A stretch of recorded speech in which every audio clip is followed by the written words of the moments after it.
तो BJP MP और actor Sunny Deol के मुंबई के जुहू वाके बंगले की ई नीलामी को रोक दिया गया है। इसकी वजह टेक्निकल बताई गई है। सनी देओल ने बैंक ऑफ बड़ौदा से लिए गए 56 करोड़ का लोन वापस नहीं किया था। अब जबकि नीलामी रुक गई है तो इस पर सवाल भी उठ रहे हैं। कांग्रेस नेता जयराम रमेश ने सोशल मीडिया पर पोस्ट करके लिखा है कि कल दोपहर को मुल्क को पता चला कि बैंक ऑफ बड़ौदा ने बीजेपी एमपी सनी देओल के जुहू वाके रिहायशगाह को ई नीलामी के लिए रखा है, क्योंकि उन्होंने बैंक का 56 करोड़ रुपया नहीं चुकाया है। आज सुबह 24 घंटे से भी कम वक्त में मुल्क को पता चला कि बैंक ऑफ बड़ौदा ने तकनीकी वजूहात से नीलामी नोटिस वापस ले लिया है।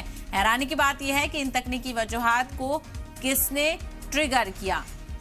तो बड़ी खबर मुंबई से सामने आ रही है, जहां पर सनी देओल का बंगला बिकना था। ई नीलामी उसकी होनी थी, क्योंकि बैंक ऑफ बड़ौदा से कर्ज लिया था सनी देओल ने, और जिसको अदा ना करने की वजह से उनका जो बंगला था उसकी नीलामी होनी थी। लेकिन इस नीलामी को रोक दिया गया और टेक्निकल वजह बताई गई। तो वहीं इसको लेकर अब कांग्रेस से निशाना साध रही है, क्योंकि बीजेपी के एमपी भी हैं सनी देओल, और कांग्रेस का कहना है कि 24 घंटे के अंदर आखिर ऐसा क्या हो गया कि जो बैंक ऑफ बड़ौदा ने ई नीलामी को रोक दिया और टेक्निकल वजह इसकी बताई।